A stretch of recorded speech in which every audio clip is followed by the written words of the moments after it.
and you're listening to Victory Talk Radio here on Victory Radio, and I'm John Baldwin, and this evening I have the honor of having Lisa Brown on the show. She has written a new top-selling book called If Cheese Made You Thin, I'd Be Invisible by Now, and of course anything that has a title of cheese in it grabs my attention because I love cheese myself.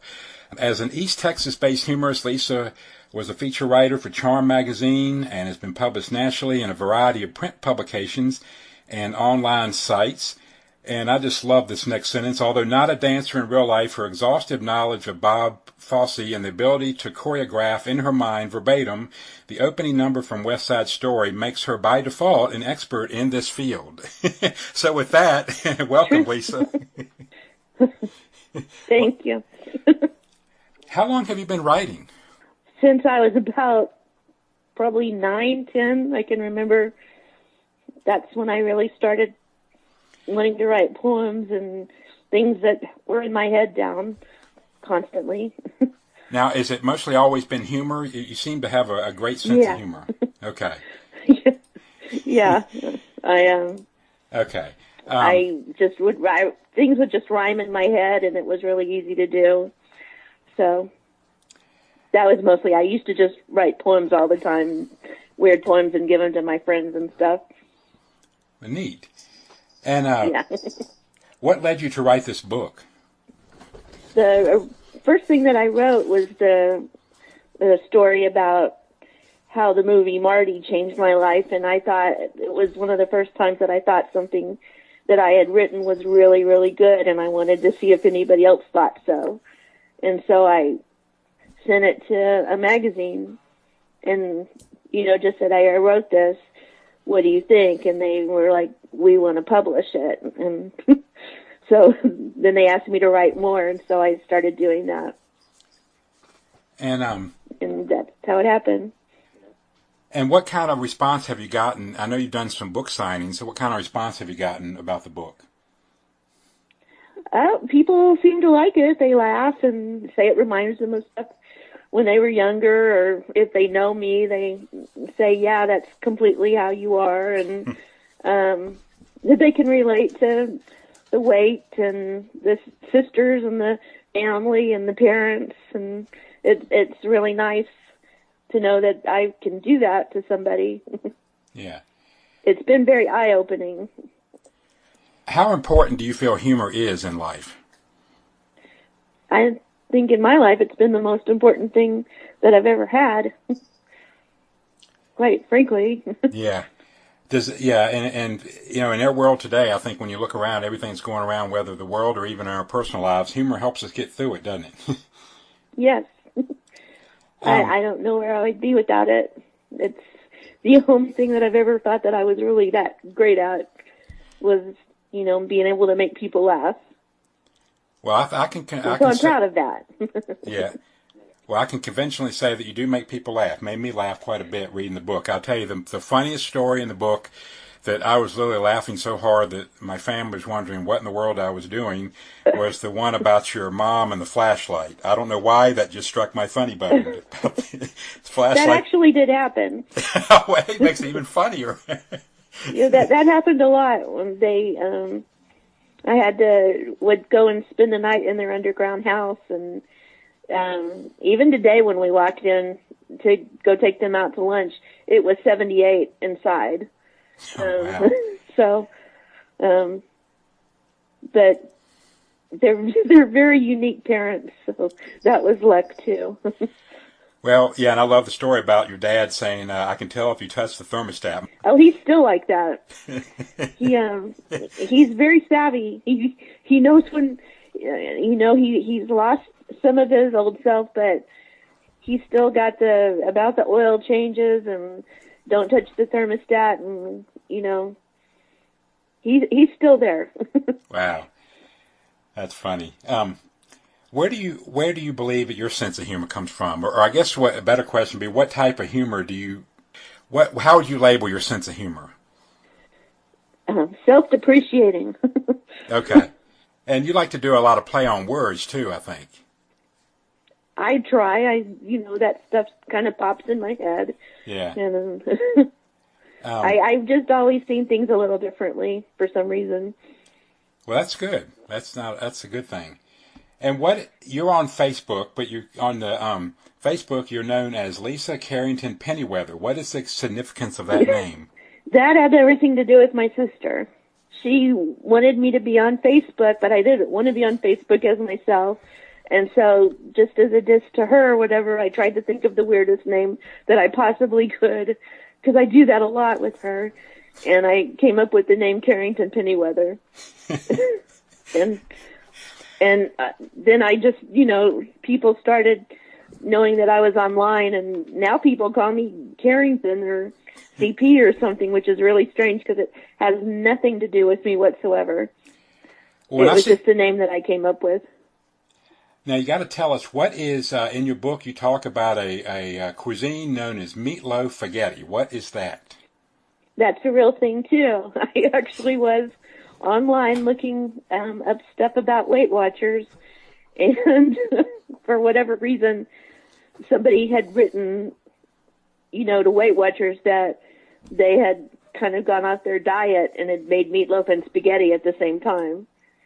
And so that really intrigued me, so I had to make it that night. And so I just decided to look up Weight Watchers the next day. And that was actually true. And you put spaghetti inside a meatloaf is what it is. Wow. I've never had that before. It was really good. What time should I be at your house for dinner the next time you cook it? I don't think I'm allowed to ever cook it again. And I haven't since then. Now, I mentioned earlier at the top of with the introduction, but in case somebody's just now tuning in, tell us about some of the publications that you've written for. Well, Charm was a magazine that was out here in Longview. That's where I live. And it was a bi-monthly magazine for women or whatever. And so I wrote for that for 6 years. And I've written for my sister's Politichicks. And there was another magazine in Tyler that I did a couple of stories for. And then I wrote a poem, and it got published in the Huffington Post, which was kind of cool. It got more views than any other. So they kept it on the site for almost 2 years, actually. Wow. Now, the book is very funny, but you do intertwine between the humor important life lessons that you share from your own life. Tell us about some of those. Oh, about bullying, how that can really change you. That's one of the stories that I wrote, because I got bullied when I was in elementary and junior high. It completely changed who I was. And I write about not really realizing that there was anything wrong with me until this young boy who I called the Dream Squasher started making fun of me, and just that one person completely changed me for the rest of my life. So I would want somebody, if anybody really took anything away from that words do hurt. Yes. But you can have a sense of humor about it, and someday write a story about it. And he and I are actually friends now, so. Oh, that's good. And I found out that, that he had a hard life, so. Some of the, I wonder how many bullies are ones that people are going through tough times in their own life, and they're using that to take as an outlet to do. I'm not saying all bullies are like that. Right, that's what he told me. Yeah, that's what I saw him it was about 5 years ago now, and my son, who's 32 now, had always heard about him his entire life. And we went to a homecoming football game, and he walked up to me and he hugged me like he was glad to see me. And I was kind of like, oh, and I turned to my son and I said, Zach, this is his name. And Zach went, oh my gosh, because he had always heard about him. Wow. And I told him, we were sitting there later, and I said, you really did a number on me, and he had no idea. He said that he was always trying to make me like him. Interesting. So. Wow. Which I said did not work. Right. Yeah. And you also are a cancer survivor. Tell us about that. No, I didn't have cancer. I had a benign tumor. Okay. It turned out it was benign. So, but I had to have a biopsy and all this kind of stuff, and I had to wait for almost a week before I knew, you know, if it was going to be something or not. So, and before that, I'd had kind of a life-threatening thing with some tumors, and so, but you know, I always approach all of that with just, you know, this is weird, you know, what's funny about it?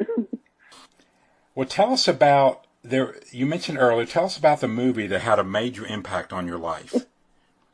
The movie was called Marty, and it starred Ernest Borgnine, and he won the Best Actor, it won the Best Movie, it won the Best Director the year it was out, and I saw it when I was 18 or 19. I like to watch black and white movies, and when I watched it the first time, I was just like, yuck. You know, I couldn't understand it the entire movie, that why would anybody think that Ernest Borgnine, you know, would be a good catch at all. And I kind of remembered the movie, and then I was turned about 45, and it was on one day, and I hadn't seen it since I was 19, and I sat and watched it, and it was, my perception had completely changed from what it was the first time, and I was like, why can't I find somebody like this character in this movie? He's wonderful. And it was profoundly, the movie ended, and I can remember I just picked up, there was an envelope on the table beside me, and I picked it up and I just started writing, and I wrote all over the back of the envelope, and then I went in my room and got paper, and I wrote out the story. It took me like 45 minutes to write it out, and I called my mom, and I said, let me read this to you, tell me if it's good. And I read it to her, and she was crying, but I would write a grocery list and she would cry because she thought I'm brilliant. So, but she said that was really good, and I know she would have told me if it didn't sound right or anything, and I thought, yeah, this is good. So, but it was really strange how, you know, you see something when you're a teen and how you see it, you know, years later when you're a divorced person, and kind of sad. So I think everybody should go through something like that. But anyway, I got a clip I want to play for you. I found this online the other day. This is actually from the Oscar Awards in, I guess, early 1956, with Ernest Borgnine winning the Oscar. So I'm going to play that real quick. The nominees for Best Actor are Ernest Borgnine in Marty, James Cagney in Love Me or Leave Me, James Dean in East of Eden, Frank Sinatra in The Man with the Golden Arm, Spencer Tracy in Bad Day at Black Rock. The winner is Ernest Borgnine.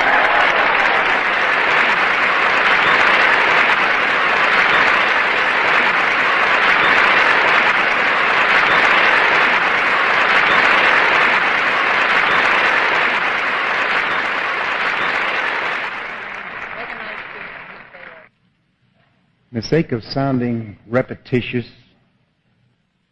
I just want to thank my mother for giving me the idea of going in and doing this, getting into this wonderful profession. My pop for being steadfast, my lovely wife for helping me. Thank you very, very much. And to the Heck Lancaster organization, I just can't express my thanks. Thank you, one and all. Now, you actually talked to Ernest Borgnine. Tell us about that. That's exciting. Well, after the magazine came out, my sister, Anne Marie, she sent him the magazine. She found out what his address was. Anne lived in California, and she found out his address, and she sent it to him. And I think she sent one to Bobby Sherman, too. because I mentioned him in the article, and told him my phone number and everything. And I came home one day from work. I had gotten my eyes dilated, and I came home and I had a message on the answering machine, and I didn't listen to it at first because I went and laid down.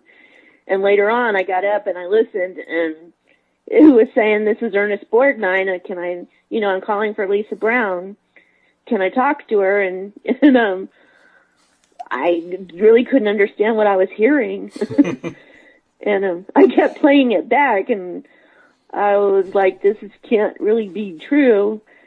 And he asked me to call him back the next day, and he gave me his phone number. And said that he wanted to talk about the article. Wow. So, yeah. And so I called him, it was a Friday the next day, which I thought, this is just so typical of me that, here I am, like 46 years old, and I'm rushing home to call Ernest Borgnine on a Friday night. And he wasn't there. I had to leave a message. About 10 minutes later, the phone rang, and then it was him. And we talked for about an hour. Oh my goodness! And he was lovely, and he told me that it was one of the best things that he'd ever read about Marty, and he talked about his marriages, and he talked about writing his book and how hard writing was, and it was just fun, and I couldn't believe it. Wow. Yeah.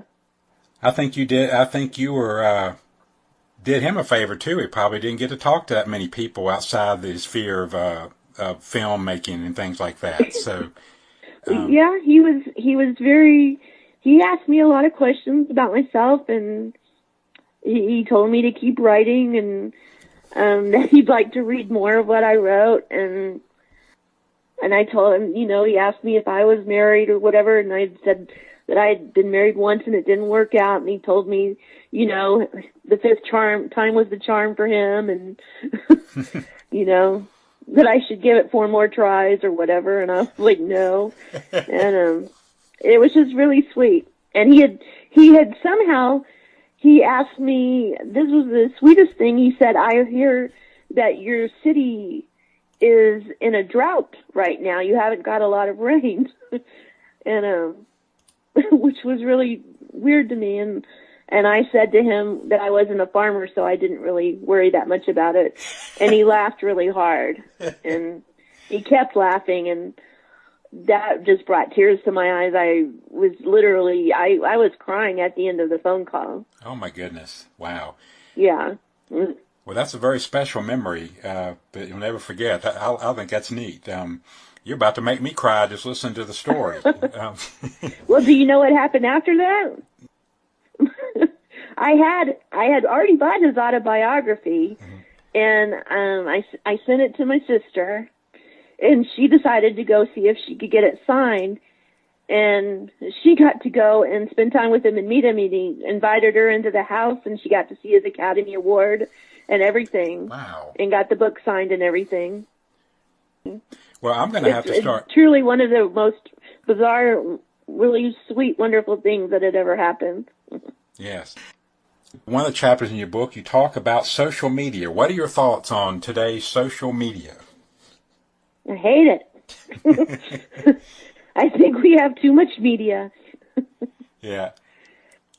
I just think that everybody knows everything about everybody, and I don't know. I feel like I'm bombarded with too much information all the time. I don't know. I think probably in a way it's good. I mean, I think this stuff that just happened with all the sexual harassment and everything, I think that's going to put a stopper on that really well. And I think that's great. Mm-hmm. Yeah. What are some of the future technology that was listed in the encyclopedia that you guys had in the 1970s? That was the most wonderful book. I got that from my sister for Christmas a couple of years ago. I found it on eBay, and it was fascinating. I mean, they talked about, one of my things that I remember the most is that there was like a picture or a drawing of a house, and it had somebody like talking into a device, and it would say, turn lights on. And I just couldn't even imagine that would ever even be possible. And it talked about that, but it talked about jetpacks too, and I haven't seen that, so. Jetpacks. Yeah, that was the only reason that I wanted to get to this time period, because I really get tired of walking, so.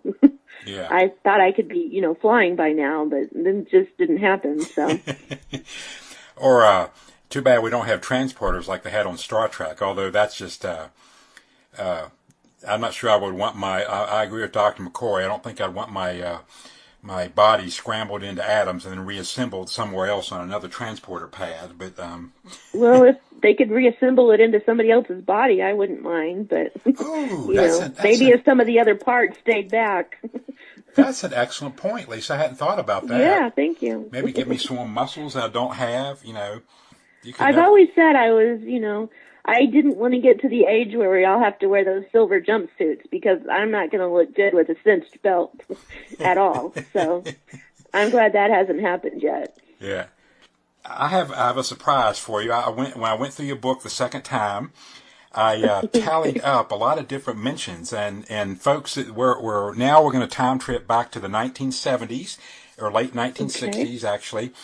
So these are just some of the things you mentioned in your book. You mentioned the Flintstones twice, the Brady Bunch twice, Bert and Ernie, MacGyver, Gone with the Wind, David Cassidy 4 times. And by the way, I'm sorry. I hope his family's doing well. Yeah. That was really sad to hear about him.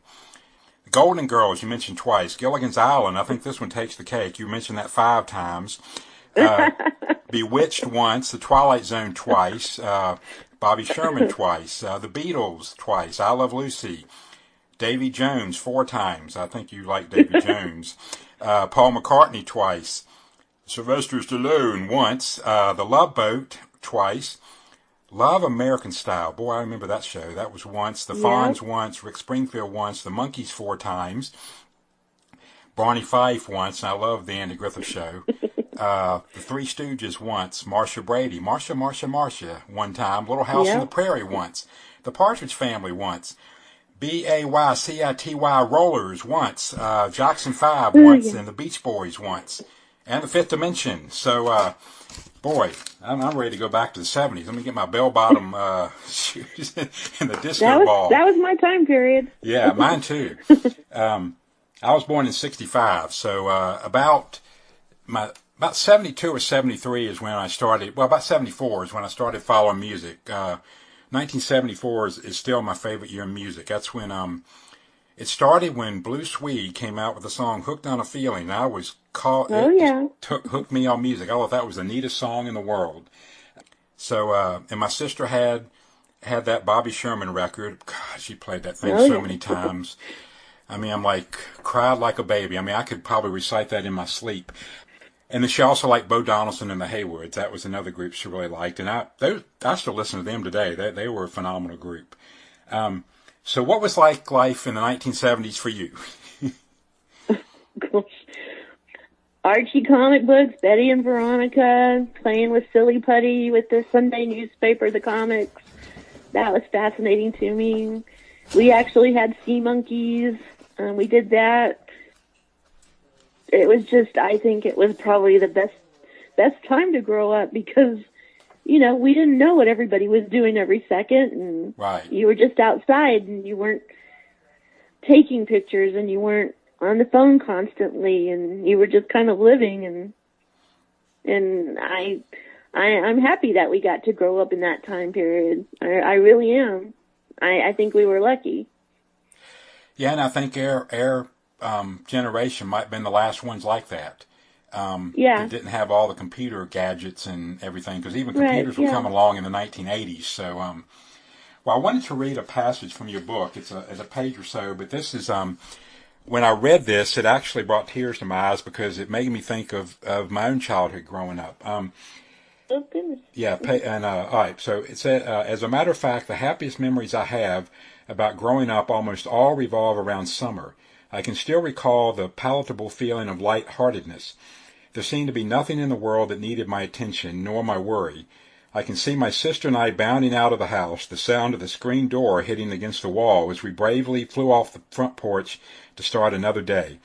I need only hear the first few notes of the Jackson 5 singing ABC, and I can instantly imagine dirty bare feet desperately chasing shadows on hot sidewalks. I remember the hot sidewalks. Good day.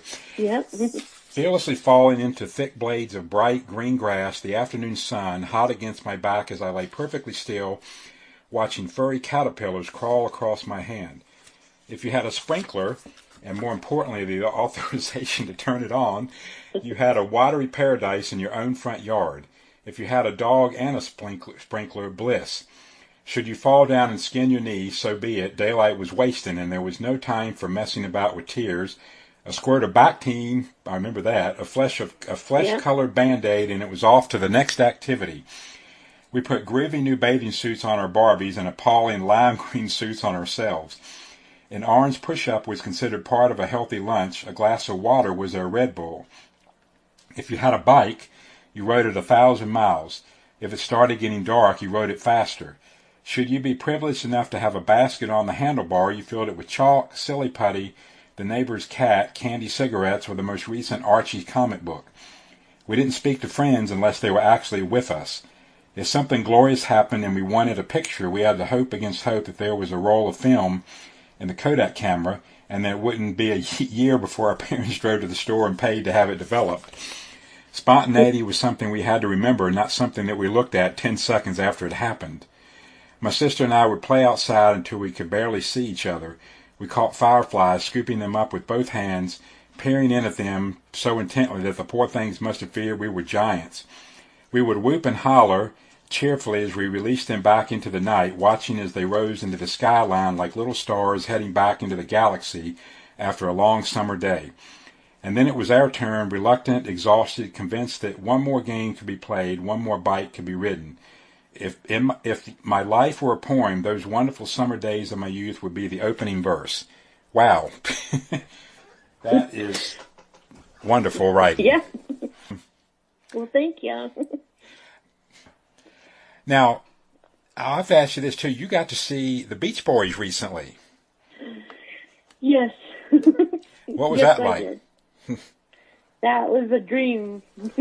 One day, I opened up my email, and there's a college out here called Laterno University in my town in Longview in East Texas. Wow. And they have a theater there, and the Beach Boys came to Longview. Wow. Which was kind of fried my head. And it's the Beach Boys. It was Mike Love and Bruce Johnston with, some other people or whatever. But they came to Longview and got on the front row, and they announced the day of the concert that John Stamos was going to be playing with them. And I made a sign. I had seen Herman's Hermits a couple of years ago and made a funny sign, and he took it from me and read it to the audience. Peter Noon did, and so I thought, I wonder if I can do that again. And sure enough, they took my sign and held it up at the end of the show. Wow. So that's like my thing now. Making signs and take them to the show. Yeah, to see if they'll read it. Sign, everybody sign. Yeah, exactly. Wow, well, that's neat, though.